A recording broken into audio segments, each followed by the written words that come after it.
శరత్ చౌదరి గారు నమస్తే అండి.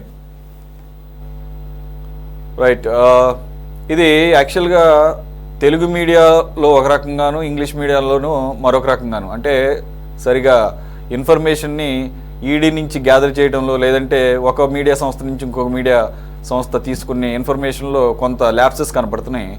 తెలుగు మీడియాలో యాక్చువల్గా ఇది ఓన్లీ దాల్మియా సిమెంట్స్ అనేసి చెప్పడం జరిగింది, ఒక ఆంధ్రజ్యోతిలో అనుకుంటా, అక్కడ కూడా క్లారిటీ లేదు.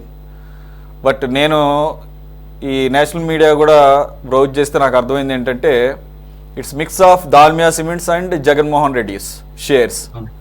జగన్మోహన్ రెడ్డి గారు ఏమో 27.5 కోట్ల రూపాయలు విలువైన షేర్లు, అలాగే 377 కోట్ల వర్తున్నటువంటి దాల్మియా సిమెంట్స్ సంబంధించి DCBL, Dalmia cements Bharat limited అట.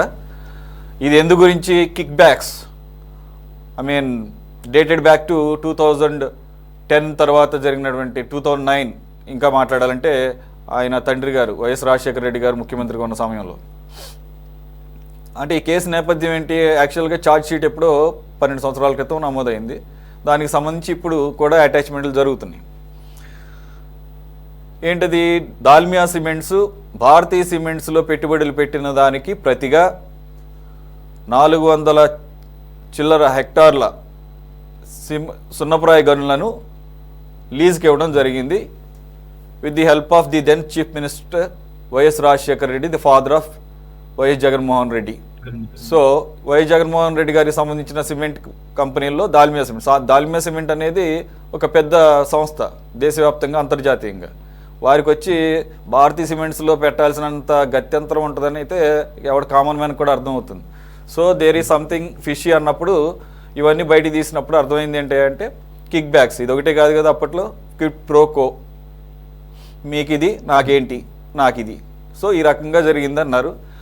ఇన్ని సంవత్సరాల తర్వాత మొత్తానికైతే కదలికి వచ్చింది. మరి ఇన్నాళ్ళు ఆ CBI 11 కేసులు, ఈడీ 9 కేసులు ఎక్కడ పెట్టుకుని కూర్చున్నారో తెలియదు. మరి పొలిటికల్గా ఏమన్నా మార్పులు ఏమన్నా మీరు కూటమి ప్రభుత్వం వచ్చిన తర్వాత ఏమన్నా ఈ అలయన్స్లో భాగంగా ఏమన్నా కదలికను ఏమన్నా తీసుకొచ్చారా? ఆ రకంగా ఏమన్నా చూడొచ్చా?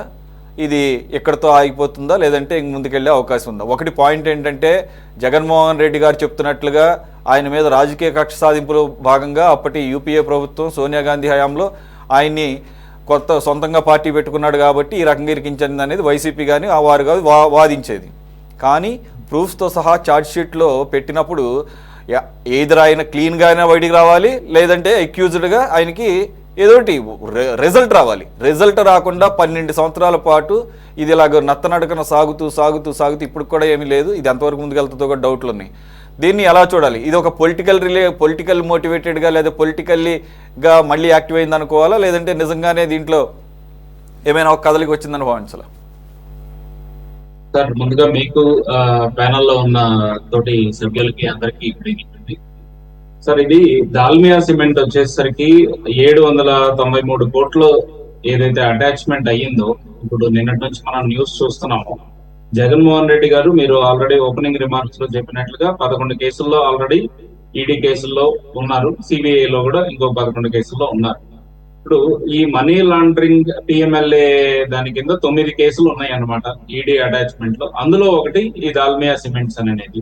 దీనికి దాల్మియా సిమెంట్స్ కి సంబంధించి 2019లో ఆల్రెడీ ఛార్జ్ షీట్ మొత్తం వేసారు. దానికి సంబంధించి ఈ రోజు 793 కోట్లు అటాచ్ చేశారు అనమాట. వాళ్ళు ఇంకా దాన్ని అమ్ముకునే పరిస్థితి లేకుండా, లేక ట్రాన్స్ఫర్ చేసే సిచ్యువేషన్ కూడా లేకుండా ఈ అటాచ్మెంట్స్ అనేది జరిగింది.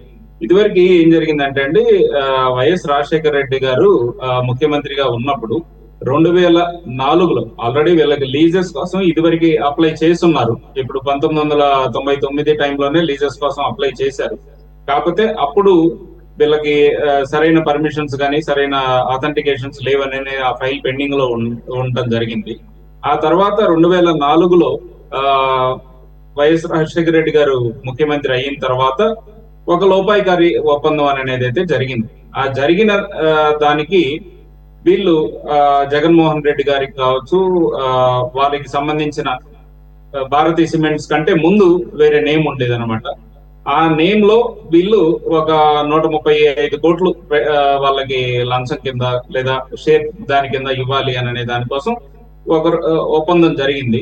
అందులో భాగంగా ఒక 50 కోట్లు చిల్లర డైరెక్ట్ గా జగన్మోహన్ రెడ్డి గారికి వెళ్ళినట్లుగా జేఆర్ అనే అకౌంట్ కి వెళ్ళింది అని అనేది ఈడీ వాళ్ళ దర్యాప్తులో కంప్లీట్ గా తేలిందనమాట. దానికోసం కంప్లీట్ ఛార్జ్ షీట్ లో కూడా ఉన్న వివరాలన్నీ క్లియర్ గా మెన్షన్ చేయడం జరిగింది. సో మిగిలిన 90 కోట్లు వచ్చేసరికి డైరెక్ట్ గా ఆ సిమెంట్స్ లో అప్పటికప్పుడు ఏంటంటే ఇందాక మీరు చెప్పినట్లుగా కొత్తగా పెట్టిన కంపెనీ అది.